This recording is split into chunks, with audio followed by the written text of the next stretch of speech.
Welcome to Charter Local Edition. I'm Brad Pomerance. Today we're in the San Gabriel Valley and we're joined by Cory Ellenson.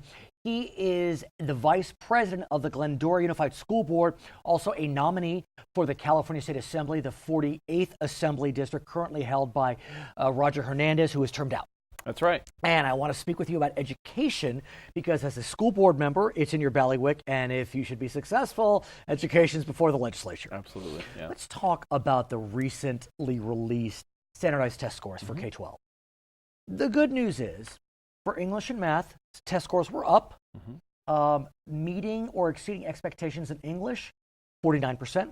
In math, 37%, up 5 points in English, 4 points in math, but that's still below 50%. Right. What's happening, sir? Well, last year was interesting when they first released the results of the new standardized testing.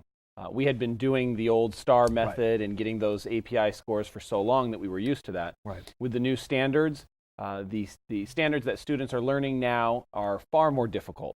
And the depth of knowledge and the rigor that we are now expecting from our students is tremendous. And I'm glad you used the word depth, because that's what I understand, Cory, is the big distinction, is that under Common Core, whatever term you want to use, students are learning about fewer subjects. Right. I don't mean English, math, but fewer items within English, but going very deep. Right. In history, very deep. And that's the answer. We used to, under our old 1997 standards, it was a mile wide and an inch deep. Right.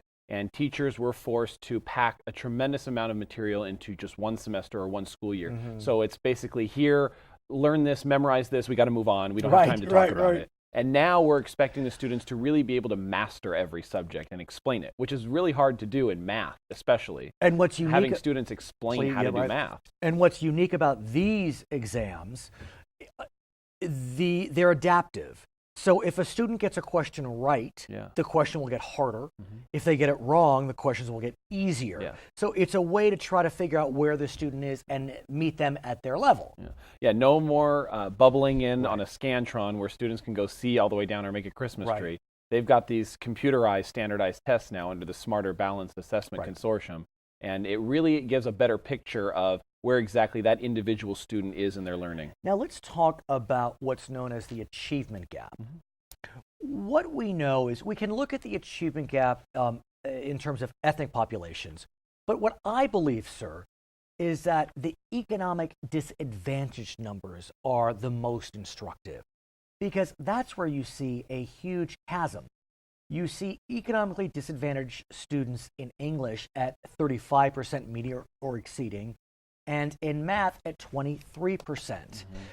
And from what I understand, the academics really think that's more indicative of what's happening than whether if someone is purple, brown, blue, whatever it is. What are you seeing in Glendora? Well, what we see in Glendora, or really any school district that you look at in California or across the country, is that the students that do the best are the ones where learning doesn't stop when they leave the classroom. When they get home and they're doing their homework and they're working with someone that can help them understand what's going on, those are the students that are going to be most successful. Unfortunately, in the economically disadvantaged households, they don't have the luxury of having a parent stay at home. Most of us don't have that luxury anymore with the cost of living in California. Or for you that, have to have a two-income household. For that matter, having the enrichment books, the enrichment software, whatever it may be, the tutors.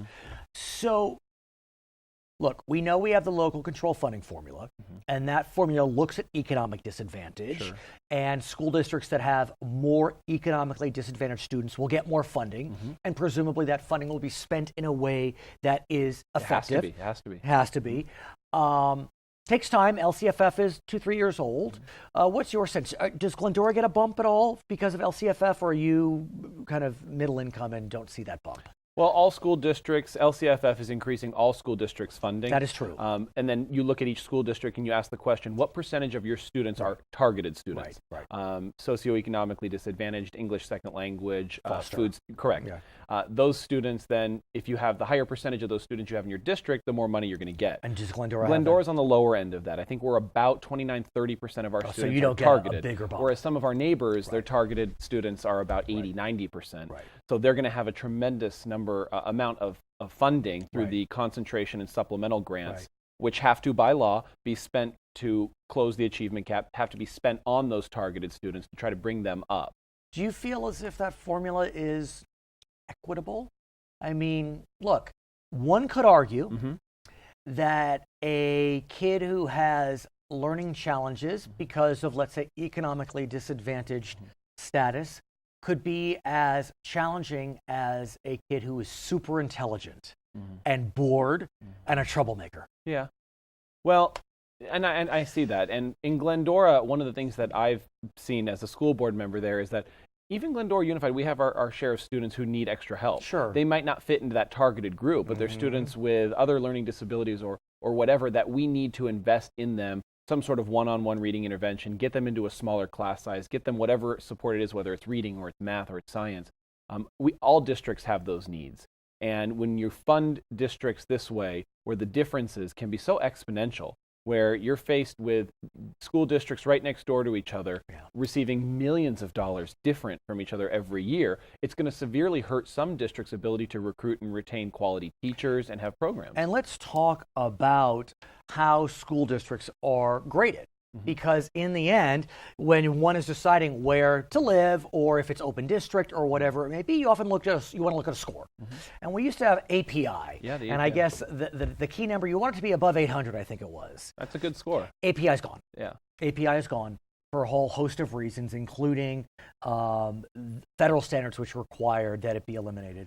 Now we have something called the California model for tests for evaluating schools. It's rolling out now.